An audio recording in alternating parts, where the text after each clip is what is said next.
রহমতের নবী বলেন, ইস্তেগফার এমন একটা ওজিফা, ইস্তেগফার এমন একটি বরকতময় শব্দ, যে শব্দ তোমার জীবনকে পরিবর্তন করে দিতে পারে। আজকে থেকে পণ করেন, আমার যেটা প্রয়োজন আমি ইস্তেগফার করব, যেটা প্রয়োজন তওবা করে রব্বে কায়নাতের দরবারে শেষ রাতে উঠে সেজদা দিয়ে বলবো, আল্লাহ আমি গুনাহ করেছি, আপনি দেখেছেন আমার কাজ গুনাহ করা, আপনার কাজ মাফ করা। ওগো আল্লাহ আপনি আমাকে মাফ করে দেন। ইয়া আল্লাহ পাক রব্বুল আলামিন আপনাকে মাফ করবে কি করবে না? কথা বলেন না কেন? মায়ের কাছে সন্তান যদি বলে মা দুধ দাও, মা দিচ্ছে না, গায়ের মধ্যে ময়লা, একবার দুইবার তিনবার মা যখন দেখলো সন্তান কান্না করতেছে করুণ সুরে, তখন মা সন্তানের দুলাবালের দিকে না তাকিয়ে বুকে নিয়ে দুধ দেয়। আপনি বলেন না আল্লাহ, কান ধরে বলবেন, ও মাওলা আমি গুনাহ করেছি, মাওলা আমি মিথ্যা কথা বলেছি, মাওলা আমি গীবত করেছি, আল্লাহ আমি জিনা করেছি, মাওলা আমি গুনাহ করতে করতে নাপাক হয়ে গেছি। ও মাওলা আসমানের নিচে জমিনের উপরে আমার মতো গুনাহগার কেউ নাই, মাওলা আপনি মাফ না করলে আমাকে কে করবে? আল্লাহ আপনি আমাকে মাফ করে দেন, আল্লাহ আপনি আমাকে মাফ করে দেন। এটা বলে চোখের পানি ছাড়বেন, টিপ টিপ করে ফটফট করে ফোঁটা যখন পড়বে আল্লাহ তাআলা আপনাকে মাফ করে দেবে। আমরা সবাই জান্নাতের বাগানে আছি। কোথায় আছি? আমার যে সমস্ত যুবক ভাইয়েরা বাহিরে দাঁড়িয়ে আছে তাদের মনে হয় জান্নাত প্রয়োজন নয়। যাদের জান্নাত প্রয়োজন সবাই ভিতরে আসি। আসসালাতু ওয়াসসালামু আলাইকা ইয়া রাসূলুল্লাহ, আসসালাতু ওয়াসসালামু আলাইকা ইয়া হাবিবাল্লাহ, الصلاة والسلام عليك يا شافي المذنبين، الصلاة والسلام عليك يا رحمة للعالمين، اللهم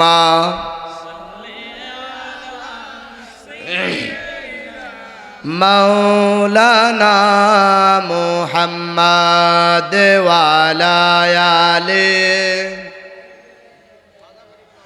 মাওলানা। বাবারা আমার, দুরূদ শরীফ পাঠ করতে গিয়ে আমাদের কষ্ট হয়। আওয়াজ দিবেন, কিছু কথা বলবো। এখানে আমি গানও গাইবো না, কিচ্ছুও বলবো না, কিছু কথা বলবো। আশা করি আপনাদের এবং আমার উপকার হবে। আল্লাহ যেন এই সমস্ত কথা বের করে দেয়, সকলে বলুন আমিন। তো দুরূদ শরীফ পাঠ করলে খুশি না বেজার? ইমানদার ইয়া রাসূলুল্লাহ, ইয়া হাবিবাল্লাহ, ইয়া নবী সালামু আলাইকা শুনলে খুশি না বেজার? তাহলে আমরা খুশি হলে দুরূদ শরীফ কি মুহাব্বতে পড়বো না আস্তে পড়বো? কথা বলেন না কেন? আল্লাহ রাসূল সাল্লাল্লাহু আলাইহি সাল্লাম বলেন, দুনিয়ার জমিনে যে বেশি বেশি দুরূদ পাঠ করবে, হাশরের ময়দানে যখন মিজানের পাল্লা টানাবে, ওই মিজানের পাল্লার মধ্যে দুনিয়ার পড়া দুরূদ আল্লাহ রাসূল ফিরিয়ে দিবেন। জোরে বলেন না সুবহানাল্লাহ। হাশরের ময়দান যখন কায়েম হয়ে যাবে, একজন ফেরেশতা অথবা দুইজন ফেরেশতা একজন ইমানদার বান্দাকে নেকের পাল্লা এবং বদের পাল্লাটা টানানো হলো, নেকের পাল্লায় রাখলো, বদের পাল্লা এবং নেকের পাল্লা যখন এভাবে টানাতে গিয়ে দেখলো ওই ইমানদার, লেকিন সে দুনিয়ার জমিনে কিছু গুনাহ করেছে। কি করেছে? কিছু গুনাহ করেছে। এই গুনাহ করার কারণে তার নেক আমলের পাল্লা হালকা, গুনার পাল্লা কি ভারী। তখন নবী সাল্লাল্লাহু আলাইহি সাল্লাম তো সেজদা অবস্থা আছে আরশে আজিমের মধ্যে। তখন ফেরেশতারা তাকে ওই উম্মতকে জাহান্নামের দিকে নিয়ে যাচ্ছে। আদম আলাইহিস সালাম বলেন, ইয়া আহমদ, ও মুহাম্মদ রাসূলুল্লাহ সাল্লাল্লাহু আলাইহি সাল্লাম, আপনার উম্মতকে ফেরেশতারা জাহান্নামের দিকে নিয়ে যাচ্ছে। তখন আমার নবী দাঁড়িয়ে বলে, ফেরেশতারা একটু দাঁড়াও না, ও ফেরেশতারা একটু দাঁড়াও না। একবার দুইবার তিনবার বলে, ও ফেরেশতারা দাঁড়াও না। ফেরেশতারা দাঁড়াচ্ছে না। আরশে আজিম থেকে আল্লাহ পাক রব্বুল আলামিন বলেন, ও ফেরেশতারা দাঁড়াও না কেন? ওয়ারাফানা লাকা যিকরাক, আজকে আমার হাবিবের ইজ্জত, আমার হাবিবের শান, আমার হাবিবের মর্যাদা বোঝানোর জন্য হাশরের ময়দানকে আমি কায়েম করেছি, হাশরের ময়দানকে আমি সাজিয়েছি। ও ফেরেশতারা দাঁড়াও। ফেরেশতারা দাঁড়িয়ে গেল। দাঁড়ানোর সঙ্গে সঙ্গে আমার আপনার নবী, যিনি হায়াতুন নবী, যিনি জিন্দা নবী, যিনি নূরুন আলা নূর নবী, নবী সাল্লাল্লাহু আলাইহি ওয়াসাল্লাম বলে, ফেরেশতারা ও ফেরেশতারা কেন আমার উম্মতকে জাহান্নামের দিকে নিয়ে যাচ্ছ? নবী জানে জগৎকে জানানোর জন্য। বলে কেন নিয়ে যাচ্ছ? ফেরেশতারা বলে ইয়া রাসূলুল্লাহ সাল্লাল্লাহু আলাইহি ওয়াসাল্লাম, আপনার উম্মত ঈমানদার কিন্তু গুনাহ বেশি নেক কম, গুনাহ বেশি নেক কম। তখন নবী সাল্লাল্লাহু আলাইহি সাল্লাম বলেন ফেরেশতা আমার সামনে আরেকটা বার মাপো না। তখন ফেরেশতারা আবারও মিজানের পাল্লা টানালো, টানানোর সঙ্গে সঙ্গে দেখতেছে নেক আমল কম বদ আমল বেশি, নেক আমল কম বদ আমল বেশি। ঠিক তখন নবী সাল্লাল্লাহু আলাইহি সাল্লাম নিজের জাব মোবারক থেকে এভাবে এক টুকরা কাগজ বের করে নেক আমলের পাল্লা রেখে দিলেন। রাখার সঙ্গে সঙ্গে নেক আমলের পাল্লাটা ভারী হয়ে গেল।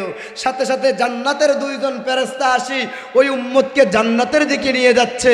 ওই উম্মত বলে ফেরেশতারা একটু দাঁড়াও না, ও ফেরেশতারা একটু দাঁড়াও না, এতক্ষণ তো আমাকে জাহান্নামের দিকে নিয়ে যাচ্ছে, এখন কেন আমাকে জান্নাতের দিকে নিচ্ছে? আর কে আমাকে শাফায়াত করলো, কে আমাকে সুপারিশ করলো? তখন ওই ফেরেশতারা বলবে মুহাম্মাদুর রাসূলুল্লাহ সাল্লাল্লাহু আলাইহি সাল্লাম।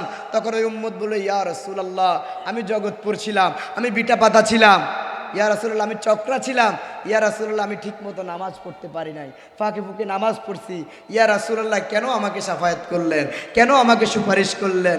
তখন নবী বলবে ও উম্মত তুমি আমাকে দেখো নাই, ইয়া নবী সালাম আলাইকা বলে সালাম দিয়েছ, সাল্লাল্লাহু আলাইহি নবী পড়েছ, আল্লাহুম্মা সাল্লি আলা সাইয়্যিদিনা মুহাম্মদ পড়েছ, আজকে তোমার পড়া দুরুদ আমি তোমাকে ফিরিয়ে দিয়ে শাফায়াত করলাম। আল্লাহুম্মা সাল্লি মাওলানা মুহাম্মদ ওয়া আলা আলি মাওলানা। উপস্থিত আজকের এই আজিমুশান খাজা মাইনুদ্দিন চিশতি রহমতুল্লাহ আলাইহির স্মরণে নবম বার্ষিক ওয়াজ দোয়ার মাহফিল। অনেক উলামায়ে কেরামের নাম আছে, বিশেষ করে সময় সংক্ষেপের কারণে নিতে পারলাম না। তো আমার বাম পাশে উপস্থিত আছেন আপনাদের এই অত্র মসজিদের জগৎপুর বাজার মসজিদের খতিব শ্রদ্ধেয় বড় ভাই হযরতুল আল্লামা মুফতি এস.এম. মোবারক রাজা নগরী সহকারে যত উলামায়ে কেরাম আসবে সকলের হায়াতের মধ্যে আল্লাহ বারাকা দান করুন, সকল আমিন। তা আমরা আজকের মাহফিলে আসতে পেরে খুশি না বেজার? জোরে বলেন খুশি না বেজার? যদি খুশি হয়ে থাকি একটু আওয়াজ দিয়ে বলুন আলহামদুলিল্লাহ। আল্লাহ পাক রব্বুল আলামিন বলেন লা ইন শাকারতুম লা আযীদান্নাকুম ওয়া লা ইন কাফারতুম ইন্না আযাবি লাশাদীদ। বান্দা বেশি বেশি নিয়ামতের শুকরিয়া আদায় করো, নিয়ামতের শুকরিয়া আদায় করলে তোমার নিয়ামত বাড়িয়ে দেব। আর নিয়ামতের শুকরিয়া আদায় করবে না, নিয়ামত ছিনিয়ে নিব। নাউজুবিল্লাহ বলেন। হায় হায়, নিয়ামতের শুকরিয়া কথা বলতে গিয়ে, শুকরগুজারের কথা বলতে গিয়ে একটা কথা মনে হয়ে গেল। একজন আল্লাহর ওলি মসজিদে প্রবেশ করতেছে। মসজিদে প্রবেশ করার সময় একজন লোক আহ আহ, আমাদের ব্যথা লাগলে আমরা আহা বলে চিৎকার করি না? কথা বলেন না কেন? আহ আল্লাহ আমি আর পারছি না। তখন আল্লাহর ওলি বলে ভাই ও বাবা কেন আপনি আহ আহ বলছেন? ও হুজুর আমার আল্লাহ পাক রব্বুল আলামিন 30 বছর আগে আমার থেকে যাররা একটা নিয়ামত নিয়ে দিয়েছেন। নাউজুবিল্লাহ বলেন না। আল্লাহর ওলি বললেন বাবা কি নিয়ামত নিয়েছে একটু বলো না। তখন ওই আল্লাহর বান্দা বলে হুজুর খাদ্যনালী, আমরা যে খাবার খাই, কি খাই? খাবার খাই। আমাদের খাদ্যনালীর মধ্যে একটা টিউব আছে। দেখেন ফুটবলে যখন আমরা হাওয়া দেই একটা টিউব আছে না, হাওয়াটা ঢোকে কিন্তু বের হয় না। যেমন মানুষ যখন খাবার গ্রহণ করে, খাবার খায়, একটা মানুষকে যদি পা দুটা ঝুলিয়ে নিচের দিকে দেয় তার মুখ দিয়ে খাবার বের হবে, কারণ তার এখানে একটা কি আছে? টিউব আছে। তো আল্লাহর বান্দা বলে হুজুর আমি এই টিউবটা আল্লাহ পাক রব্বুল আলামিন কোনো একটা রোগ থেকে আমার টিউবটা পচে সরে গেল, এই থেকে 30টা বছর আমি 5 ওয়াক্ত নামাজের সেজদা দিতে পারি না। হুজুর 30টা বছর আমি পিঠ লাগিয়ে ঘুমাতে পারি না, 30টা বছর আমি মাওলার কুদরতি কদমে সেজদা দিতে পারি না। আপনি বাবা চিন্তা করেন, একজন বান্দার টিউব যদি নষ্ট হওয়ার কারণে সে সেজদা দিলে নাক দিয়ে ময়লা বের হয়, নাক দিয়ে ময়লা বের হয়, মুখ দিয়ে ময়লা বের হয়ে যায়, খাবার বের হয়ে যায়, আপনি কি তার থেকে ভালো আছেন না খারাপ আছেন? কথা বলেন না কেন? আপনাকে যখন বলি বাবা শুকরিয়া আদায় করেন, তো কিভাবে আদায় করব? আমার তো কিছুই নাই। একটাবার চিন্তা করেন। তখন ওই আল্লাহর ওলি বললেন বাবা কিভাবে সম্ভব? তো হুজুর এই টিউব নেওয়ার কারণে টিউবটা পচে যাওয়ার পর থেকে আমি নামাজ পড়ে শান্তি পাই না। ও জগৎপুরের যুবক ভাইরা, ও পর্দার মারা, আপনাদেরকে বলছি, মা একটাবার হয়তো আজকে আছি কালকে থাকবো না, আপনি চাইলেও আজকের মাহফিলটা কালকে দিতে পারবেন না।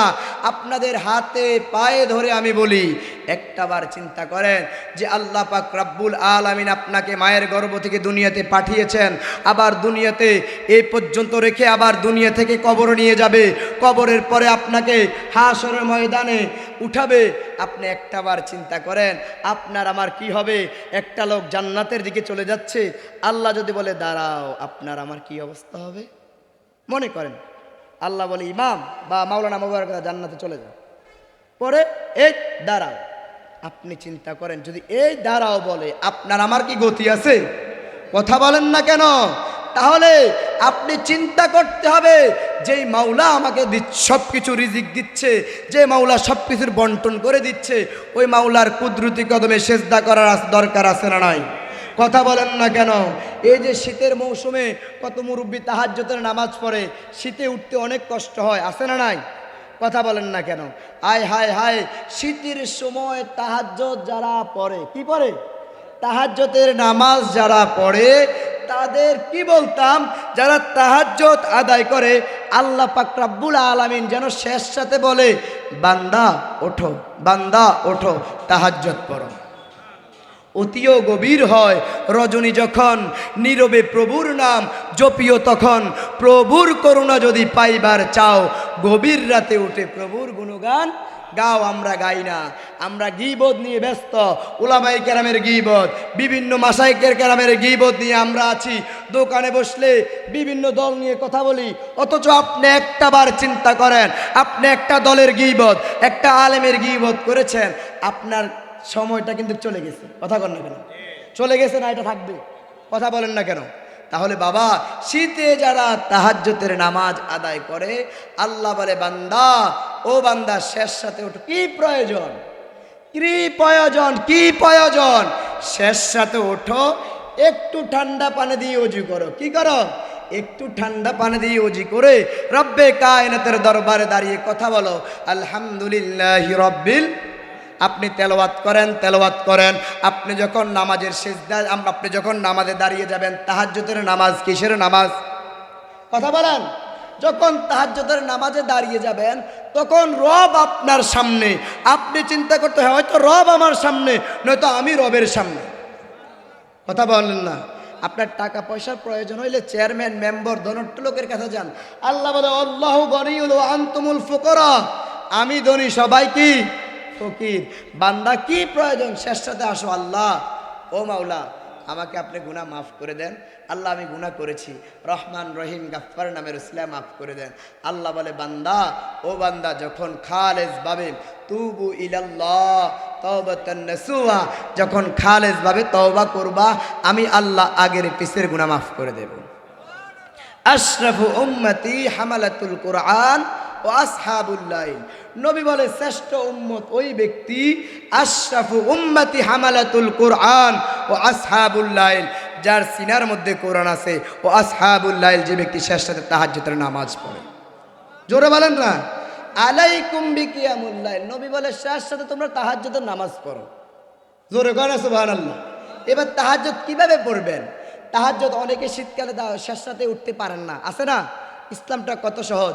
নবী সাল্লাল্লাহু আলাইহি সাল্লাম আবু বকর সিদ্দিককে বলে, ও আবু বকর সিদ্দিকে আকবর, আপনি কিভাবে তাহাজ্জুদের নামাজ আদায় করেন? রাহমাতাল লিল আলামিন নবী যখন বললেন, সিদ্দিকে আকবর বলে, ইয়া রাসূলুল্লাহ, ইয়া হাবিবাল্লাহ, ওগো মায়ার নবী, আমি তাহাজ্জুদের নামাজ কিভাবে আদায় করি? এশারের নামাজের 4 রাকাত ফরজ পড়ি, 4 রাকাত ফরজ পড়ার পরে 2 রাকাত সুন্নাহ পড়ি। প্রথমে কি পড়ে? 4 রাকাত ফরজ, 2 রাকাত সুন্নাহ। ইয়া রাসূলুল্লাহ, আমি বিতরের নামাজটা কি করি? পরে আদায় করি। এর মধ্যখান দিয়ে 2, 4, 6, 8 রাকাত আমি তাহাজ্জুদের নামাজ আদায় করি। তখন তার তাহাজ্জুদের নামাজ আদায় করার পরে ইয়া রাসূলুল্লাহ, শেষে আমি বিতরের নামাজ আদায় করি। এরপরে আমি যদি শেষ সাথে জাগতে পারি, বাকি নামাজগুলো আমি শেষ সাথে পড়ি। জোরে বলেন না সুবহানাল্লাহ। তাহলে আপনি চিন্তা আজকে থেকে নিয়ত করেন, হ্যাঁ আজকে জগৎপুর মাহফিলে এসেছি, আমি আজকে থেকে নিয়ত করব এশারের 4 রাকাত ফরজ পড়ে 2 রাকাত সুন্নাহ পড়ে তাহাজ্জুদের নিয়তে 2 অথবা 4 রাকাত তাহাজ্জুদ পড়ব। কি পড়ব? তাহাজ্জুদ পড়ে মাওলার দরবারে, আল্লাহ ও মাওলা মাফ করে দেন না, ফালিয়াযহাকু কলিলাও ওয়ালিয়াবকু কাসীরা। আল্লাহ বলে বান্দা কম হাসো, কম হাসো, কম হাসো, বেশি বেশি কাঁদো। মান বাকা মিন খাশিয়াতিল্লাহ হারামা আল্লাহু তিলকাল আইলা আলান নার। নবী পাক বলেন যে ব্যক্তি কান্না করবে জাহান্নামের ভয়ে, আল্লাহর ভয়ে, আল্লাহর হাবিব বলে তার আগের পিছের গুনাহ মাফ। জোরে বলেন সুবহানাল্লাহ। তাহলে চিন্তা করেন যে ব্যক্তি নামাজ পড়ে সে মুমিন। কি কি কথা বলেন না কেন? আচ্ছা, নামাজি এবং বেনামাজির মধ্যে পার্থক্য আছে না নাই? কথা বলেন না কেন? যেমন আগে উলামায়ে কেরাম বা মসজিদের খতিব সাহেবরা বলতো আজান দিলে শয়তান কি হয়? পালায়। এখন এমন একটা অবস্থা, আজান দিলে মানুষ পালায়। নাউজুবিল্লাহ বললেন না? কথা বলেন না কেন? হায় হায় বান্দা, চিন্তা করো না, হুজুর আমি নামাজ পড়তে চাই, শয়তানের কারণে পারি না। তাহলে আজকে থেকে নিয়ত করেন, আমি আজকে থেকে এশার থেকে বাকি জীবন নামাজ পড়ব। প্রত্যেক নামাজ প্রত্যেক ওয়াক্তের জন্য আস্তাগফিরুল্লাহ আস্তাগফিরুল্লাহ আস্তাগফিরুল্লাহ, লা হাওলা ওয়ালা কুওয়াতা ইল্লা বিল্লাহ, লা হাওলা ওয়ালা কুওয়াতা ইল্লা বিল্লাহ, লা হাওলা ওয়ালা কুওয়াতা ইল্লা বিল্লাহ। আপনি নামাজ পড়ার নিয়ত করেন, পণ করেন আজকে থেকে আমি নামাজ পড়ব, নামাজ আদায় করব। তো শয়তান আমাকে ধোঁকা দেয়, তো কি করার? আমি ইস্তেগফার করব। নবী সাল্লাল্লাহু আলাইহি সাল্লাম বলে, সাহাবীরা তোমরা কি জান্নাতের গুপ্তধন চাও? কয় ইয়া রাসূলুল্লাহ, হ্যাঁ হ্যাঁ আমরা জান্নাতের গুপ্তধন চাই। কয় তাহলে পড়ো, লা হাওলা ওয়ালা কুওয়াতা ইল্লা বিল্লাহ, লা হাওলা ওয়ালা কুওয়াতা ইল্লা বিল্লাহ, লা হাওলা ওয়ালা কুওয়াতা ইল্লা বিল্লাহ, লা হাওলা ওয়ালা কুওয়াতা ইল্লা বিল্লাহ। হাসান বসরি রাহমাতুল্লাহি আলাইহির দরবারে কিছু লোক আসিয়া বলে, ও হাসান বসরি আমার মা অসুস্থ। কয় ইস্তেগফার পড়ো। আরেকজন আসিয়া বলে, ও হাসান বসরি আমার স্ত্রী অসুস্থ, আমার ফল ফলাদি নষ্ট হয়, আমি ক্ষেতের মধ্যে ফসল রোপণ করলে আমার ফসলগুলো নষ্ট হয়। হাসান বসরি বলে, তোমার গুনার কারণে তোমার রিজিক সংকীর্ণ, তোমার গুনার কারণে তুমি অসুস্থ, তোমরা যারা যারা এসেছো সবাই ইস্তেগফার করো। হাসান বসরি রহমাতুল্লাহ আলাইহির দরবার থেকে সবাই চলে গেলেন। যাওয়ার পরে হাসান বসরি রহমাতুল্লাহ আলাইহির খাদেম বলে, হুজুর ও হুজুর, কয় বলো, হুজুর যে আসছে তাকে বলেন ইস্তেগফার করো, ইস্তেগফার করো, এটার কাহিনী তো আমি বুঝলাম না। হাসান বসরি বলে, যখন তুমি দেখবে তোমার রিজিক কমে গেছে তখন তুমি তওবা করো, যখন দেখবা তোমার ঘরে মানুষ অসুস্থ তখন তওবা করো, যখন দেখবা ফসল রোপণ করতে হইতেছে না তওবা করো। আল্লাহ পাক রব্বুল আলামিন তওবার বরকতে সমস্ত জিনিস পূরণ করে দেবে। লা হাওলা ওয়ালা কুওয়াতা ইল্লা বিল্লাহ, লা হাওলা ওয়ালা কুওয়াতা ইল্লা বিল্লাহ, লা হাওলা ওয়ালা কুওয়াতা ইল্লা বিল্লাহ। আপনার বাড়ি চক্রা, আপনার বাড়ি বিটাপাতা, যেখানেই হোক না কেন, আপনি যখন বাড়ি থেকে বাজারে বের হবেন, যখন গাড়িতে উঠবেন, গীবত করার প্রয়োজন নাই। আস্তাগফিরুল্লাহ আস্তাগফিরুল্লাহ আস্তাগফিরুল্লাহ, লা হাওলা ওয়ালা কুওয়াতা ইল্লা বিল্লাহ, লা হাওলা ওয়ালা কুওয়াতা ইল্লা বিল্লাহ, লা হাওলা ওয়ালা কুওয়াতা ইল্লা বিল্লাহ, লা হাওলা ওয়ালা কুওয়াতা ইল্লা বিল্লাহ। আপনি ইস্তেগফার করবেন, আপনার গুনাহ মাফ। ইস্তেগফার পাঠ করবেন, আপনার রিজিক বৃদ্ধি পাবে। ইস্তেগফার পাঠ করবেন, আপনি অসুস্থ থাকলে সুস্থ হয়ে যাবেন। আপনি ইস্তেগফার পাঠ করবেন, আপনার যেটার প্রয়োজন রব্বে কায়নাত কুদরতিভাবে দিয়ে দেবে। একজন সাহাবী বলে, ইয়া রাসূলুল্লাহ, ওগো মায়ার নবী রাহমাতাল লিল আলামিন, আমার সন্তানকে দুশমনেরা নিয়ে গেছে। তখন নবী সাল্লাল্লাহু আলাইহি সাল্লাম ওই সাহাবীকে বলে, ইত্তাকিল্লাহ তাওয়াক্কালতু আলাল্লাহ কুল লা হাওলা ওয়ালা কুওয়াতা ইল্লা বিল্লাহ। সাহাবীকে বললেন, ও সাহাবী, ইত্তাকিল্লাহ, আল্লাহকে ভয় করো, তাওয়াক্কালতু আলাল্লাহ, আল্লাহর উপরে তাওয়াক্কুল করো, কুল লা হাওলা ওয়ালা কুওয়াতা ইল্লা বিল্লাহ, বেশি বেশি ইস্তেগফার পড়ো। সাহাবীকে ওজিফা দেওয়ার পরে ওই সাহাবী ফজরের নামাজ পড়ে লা হাওলা ওয়ালা কুওয়াতা ইল্লা বিল্লাহ, যোহরের নামাজ পড়ে লা হাওলা ওয়ালা কুওয়াতা ইল্লা বিল্লাহ, আসরের নামাজ পড়ে লা হাওলা ওয়ালা কুওয়াতা ইল্লা বিল্লাহ, মাগরিবের নামাজ পড়ে লা হাওলা ওয়ালা কুওয়াতা ইল্লা বিল্লাহ, এশারের নামাজ পড়ে লা হাওলা ওয়ালা কুওয়াতা ইল্লা বিল্লাহ। একদিন, 2 দিন, 3 দিন লা হাওলা ওয়ালা কুওয়াতা ইল্লা বিল্লাহ, লা হাওলা ওয়ালা কুওয়াতা ইল্লা বিল্লাহ, লা হাওলা ওয়ালা কুওয়াতা ইল্লা বিল্লাহ পড়তেছে। তৃতীয় দিনের দিন ওই সাহাবীর সন্তান দরজার মধ্যে ভাবে টোকা দিলেন। জোরে বলেন, জোরে বলেন। সাহাবী দরজা খুলিয়ে দেখতেছে সন্তান, সন্তানের দিকে তাকাইয়া এমনি উকি দিয়ে বলে, বাবা তোমার পিছনে এত উট বকরি কেন? আমার সুবহানাল্লাহ কয় না। কিও আমনেকে কি জবান কি শীতে কি আটকে লাইছে না? এত সুন্দর আলোচনা করতেছি, খারাপ লাগে না? গান গাইতাম, কথা বলেন না, গান গাইতাম। তখন এইভাবে উকি দিয়ে বলতেছে, বাবা এত উট বকরি কিভাবে আসলো? আসার সঙ্গে সঙ্গে ওই সাহাবীর সন্তান বলে, বাবা আমাকে যখন দুশমনেরা নিয়ে গেল, নেওয়ার সঙ্গে রাতে আমাকে 3 জন পাহারা দিতেন, দিনের বেলা 3 জন পাহারা দিতেন, রাতে এবং দিনে মিলে 6 জন আমাকে পাহারা দিতেন। দিনের গুলা রাতে ঘুমাইতে, রাতের গুলা দিনে ঘুমাইতো। তৃতীয় দিন বৃষ্টি মেঘ এমন বজ্রপাত হয় না, আমরা বলে ঠাডা মারে, ঠাডা মারতেছে, বজ্রপাত হইতেছে। তখন বৃষ্টির কারণে একটু ঠান্ডা, ঠান্ডার কারণে ওই 3 জন দারোয়ানে কি করলেন? 3 জন দারোয়ানে গিয়ে ঘুমিয়ে গেলেন। ঘুমানোর সঙ্গে সঙ্গে তাদের ঘুম চলে আসতো, নাক ডাকতেছে, সাহাবীর সন্তান শুনতেছে।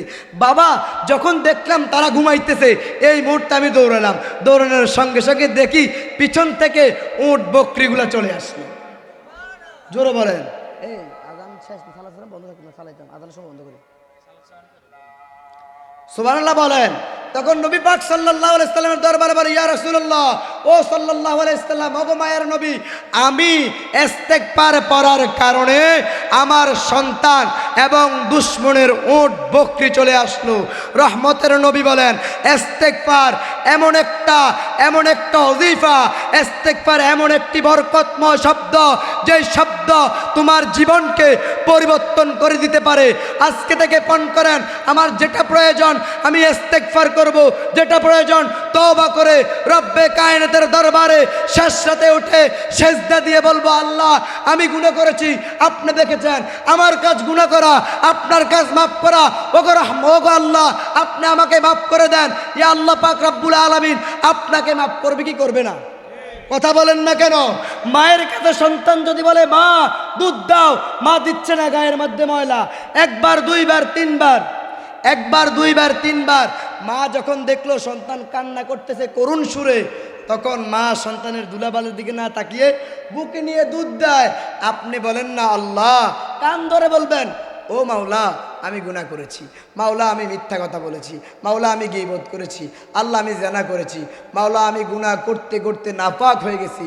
ও মাওলা আসমানের নিচে জমিনের উপরে আমার মতো গুনাহগার কেউ নাই, মাওলা আপনি মাফ না করলে আমাকে কে করবে?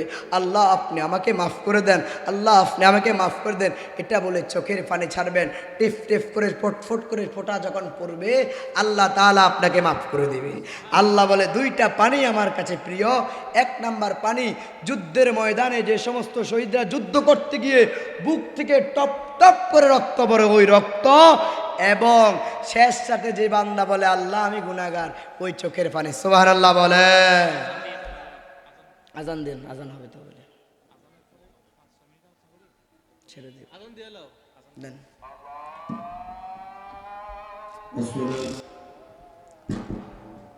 আসলে আলোচনা করার জন্য সময় লাগে, কথা বুঝতে পারছেন? 10 মিনিট 15 মিনিট আওয়াজ, কথা বলার মতো বুঝেন নাই কথা। যাক, আমি একটা নাত রাসূল গাইবো, এরপরে ছেড়ে দিচ্ছি।